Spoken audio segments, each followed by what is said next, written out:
Hello বন্ধুরা, আসসালামু আলাইকুম। কেমন আছেন আপনারা সবাই? আশা করি আল্লাহর রহমতে সবাই ভালো আছেন। আমিও মাশাআল্লাহ ভালো আছি। বন্ধুরা, আজকে আমি একটা ঝটপট রেসিপি নিয়ে হাজির হয়েছি আপনাদের মাঝে। এই ধরেন দুপুরবেলা খেতে বসলেন, তরকারি শর্ট পড়ে গেছে। ঝটপট আপনারা রান্না করে নিতে পারেন এই আলু আর ডিম দিয়ে চমৎকার একটি রেসিপি। বন্ধুরা, আমি প্রথমেই কয়েকটা রসুনের কোয়া, কয়েকটা আদা কুচি করে নিয়েছি আর 4টা মরিচ ব্লেন্ডার করে নিব। বন্ধুরা, আদা রসুন কাঁচামরিচটা আমি ব্লেন্ডার করে নিলাম। এবার এটা এক সাইডে রেখে আমি ডিম আর আলুটা তৈরি করে নিব। এখানে আমি 3টে মাঝারি সাইজের আলু নিয়েছি। আলুগুলো এবার একটা হ্যান্ড ব্লেন্ডের মাধ্যমে আমি সুন্দর করে ব্লেন্ড করে নিব। বন্ধুরা, এই আলুগুলো আমি আগেই সেদ্ধ করে নিয়েছি। আপনারা চাইলে হাতেও ম্যাশ করে নিতে পারেন। বন্ধুরা, আমার আলু 3টা ব্লেন্ড করা হয়ে গেল। এ পর্যায়ে আমি ডিমগুলো নিয়ে নিব। আমি এখানে 5টা ডিম নিয়েছি। যেহেতু আজকে আমরা বাসায় সবাই মিলে খাবো, তাই আমি 5টা ডিম নিয়েছি। আপনারা চাইলে কম বেশি করতে পারেন, কোনো সমস্যা নাই। আমি এবার এক এক করে ডিমগুলো ভেঙে দিব।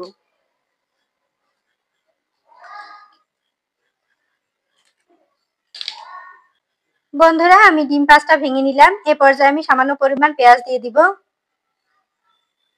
দিয়ে দিব মরিচ কুচি সামান্য পরিমাণ। দিয়ে দিচ্ছি একটু ধনিয়া পাতা কুচি। দিয়ে দিচ্ছি স্বাদ মতো লবণ। দিয়ে দিলাম পরিমাণ মতো হলুদের গুঁড়া। দিয়ে দিলাম জাস্ট সামান্য একটু শুকনা মরিচের গুঁড়ো। দিয়ে দিলাম একটু জিরা গুঁড়ো আর সামান্য পরিমাণ দিয়ে দিলাম গোটাল মশলা গুঁড়ো, মানে সব গোটাল মশলা আমি এখনই গুঁড়ো করে রেখেছিলাম। এখন আমি সব উপকরণ একসঙ্গে সুন্দরভাবে মেখে নিব। সবকিছু যেন সুন্দরভাবে মিক্স হয়ে যায়।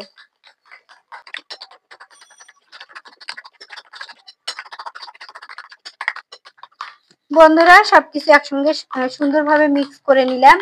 এ পর্যায়ে আমি ভেজে নিব। বন্ধুরা, আমি চুলায় একটা প্যান বসিয়ে দিয়েছি। এবার আমি দিয়ে দিচ্ছি সরিষার তেল। আমি ডিমটা সরিষার তেল দিয়ে ভেজে নিব। তেলটা একটু চতুর্দিকে দিয়ে দিলাম। এবার আমি ডিমটা দিয়ে দিব। আমি অর্ধেক ডিম আগে দিব আর অর্ধেকটা পরে দিব। এবার ঢাকনা দিয়ে রেখে দিব একদম 3 মিনিটের জন্য। বন্ধুরা, ফিরে আসলাম 3 মিনিট পরে। দেখেন 3 মিনিট পর ডিমটা কত সুন্দর হয়েছে। এবার আমি সুন্দর করে উল্টাই দিব। দেখেন বন্ধুরা, কত সুন্দর হয়েছে। একদম মোটা হয়নি আর একেবারে পাতলাও হয়নি ডিমটা।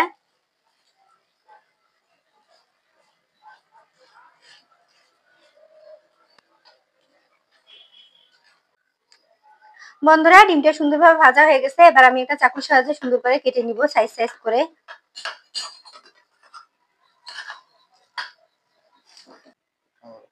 বন্ধুরা, ডিমগুলো ভাজা হয়ে গেছে আর দেখেন কত সুন্দর হয়েছে।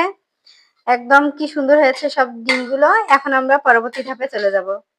বন্ধুরা, আমি যে ডিম ভাজলাম প্যানটাতে, সেই প্যানটাতে আমি ডিমগুলো এখন রান্না করে নিব। আমি দিয়ে দিচ্ছি পেঁয়াজ ভাজার জন্য পরিমাণ মতো সরিষার তেল। আমি রান্নাটা সম্পূর্ণ রান্নাই করতেছি আজকে সরিষার তেল দিয়ে। এখন আমি দিয়ে দিচ্ছি পেঁয়াজ কুচি।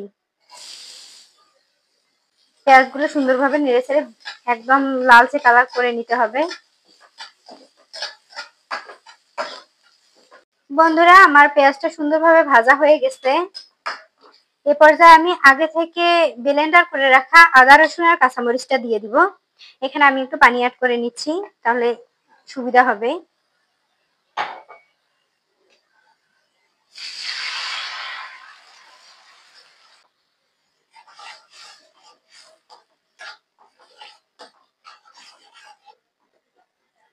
এবার আমি দিয়ে দিচ্ছি সম্পূর্ণ রান্নার স্বাদ হওয়ার জন্য লবণ। দিয়ে দিচ্ছি সামান্য একটু হলুদের গুঁড়া। দিয়ে দিচ্ছি একটু শুকনো মরিচের গুঁড়া। শেষে দিয়ে দিলাম 1 চা চামচের অর্ধেক সম্পূর্ণ মশলা গুঁড়া। এখানে জিরা থেকে শুরু করে গোটাল মশলা থেকে শুরু করে সব ধরনের মশলাই রয়েছে। এখন আমি সব উপকরণ একসঙ্গে সুন্দরভাবে নেড়ে চেড়ে নিব।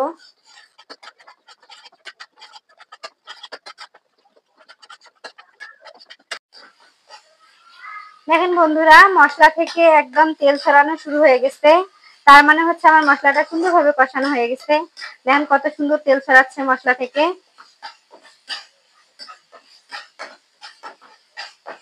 আমি সুন্দরভাবে মশলাটা কষিয়ে নিলাম। এ পর্যায়ে হালকা একটু পানি দিয়ে দিব। আমি সামান্য একটু পানি দিয়ে দিলাম।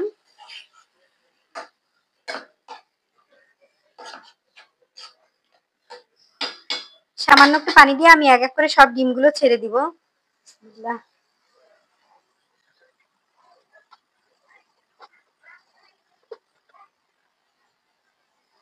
বন্ধুরা, আমি সবগুলো ডিম দিয়ে দিয়েছি। এখন আমি একটু নেড়ে ছেড়ে দিব, যেন সব ডিমের মধ্যে হচ্ছে মশলাগুলো সুন্দরভাবে লেগে যায়।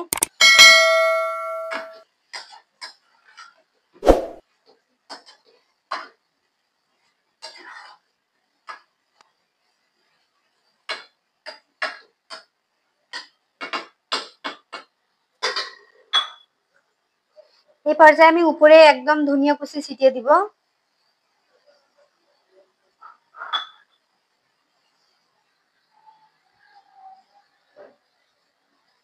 ধনিয়া কুচি ছিটিয়ে দেওয়ার পর আমি হচ্ছে 2 মিনিট কুক করে নিব ডিমটা সুন্দরভাবে। বন্ধুরা, ফিরে আসলাম 2 মিনিট পর। দেখেন বন্ধুরা, কি সুন্দরভাবে রান্না হয়ে গেল আমার এই ঝটপট রেসিপিটি। একদম গরম ভাতের সঙ্গে জমে যাওয়া একটা রেসিপি। আপনারা অবশ্যই বাসায় ট্রাই করবেন। তো ঠিক আছে বন্ধুরা, কেমন লাগলো আজকে আমার এই রেসিপিটি অবশ্যই কমেন্ট করে জানাতে ভুলবেন না। আর এ পর্যন্ত যারা আমার ভিডিওটি ধৈর্য ধরে দেখেছেন, আপনাদেরকে অনেক অনেক ভালোবাসা দিয়ে আজকে আমার এই ভিডিওটি এখানেই শেষ করলাম। সবাই ভালো থাকবেন, সুস্থ থাকবেন। আবারও দেখা হবে রুমানার সংসারের নতুন কোনো ভিডিওতে, নতুন কোনো রেসিপি নিয়ে। সে পর্যন্ত আল্লাহ হাফেজ।